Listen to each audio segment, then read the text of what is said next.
You probably have to ask somebody who knows Hebrew what the word armed is translated from. Nobody's quite sure what it means, but anyway, we'll go on reading in the middle of verse 18. Now the Israelites went up armed out of the land of Egypt, and Moses took with him the bones of Joseph, who had exacted an oath from the children of Israel, saying, God will be sure to take notice of you. Then you shall carry up my bones from here with you. Okay, Joseph was the feller that was a servant to the king and helped rape the land so that the king had everything. That was during the 7 years of famine. During the 7 years of famine, every single Egyptian lost their land, and all the Jews that were there at the time, although they were Hebrews at the time, they were becoming very, very rich. So the whole thing, I mean, it's always going back and forth, and it's always, I mean, no one's right and the other one's wrong. Everything, the whole nonsense is silly. This whole imperialism, this whole concept of using slaves to make big buildings, the pyramids. The pyramids are an example of how horribly vicious we are to one another. The pyramids were built with unbelievable amounts of slavery. There are people who think that the aliens built it, but I think that that's a bit ridiculous. I think more than anything, they use a lot of slave labor. And slave labor is not a glorious thing. It is a thing that shows us how primal we still are, how wretched we still are, and how deluded we are to think that there is some way to get to the gods by cheating. I mean, it's ridiculous. All the things we do.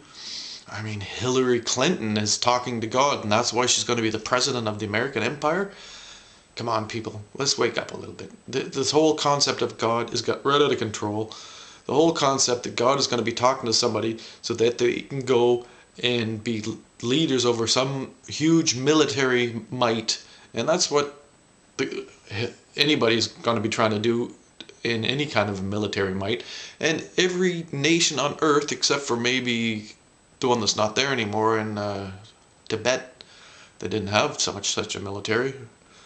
They're all military powers. If you didn't have a military power, you either live on a small island that nobody knows about, or you don't exist. And the last verse, verse 22, the pillar of cloud by day and the pillar of fire by night did not depart from before the people.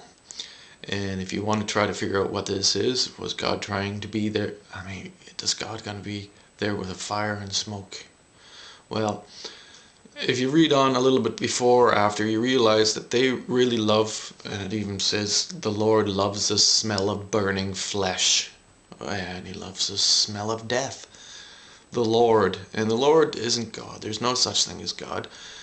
But the burning flesh and blood and fat all the time. And of course, during the day, you're going to see the smoke. And at night, you're actually going to see the rising flames. So if you're wondering, what is this pillar of smoke? What is this magical fiery thing? It has nothing to do with God. It has everything to do with burning fat. And what have we learned from chapter 13? That people will do whatever they're told. And if they're told that the firstborn son belongs to the ruling leaders, they're going to believe it. And of course, nobody really believes it anymore. Nobody takes sheep and goats to the priests because the priests don't want sheep and goats anymore. They want your money. Back then they didn't have so much with money going through the desert. But now you can just go to the synagogue or the church or the mosque and give them your money, because they know that money is really God, and that God makes the world go round because God is money.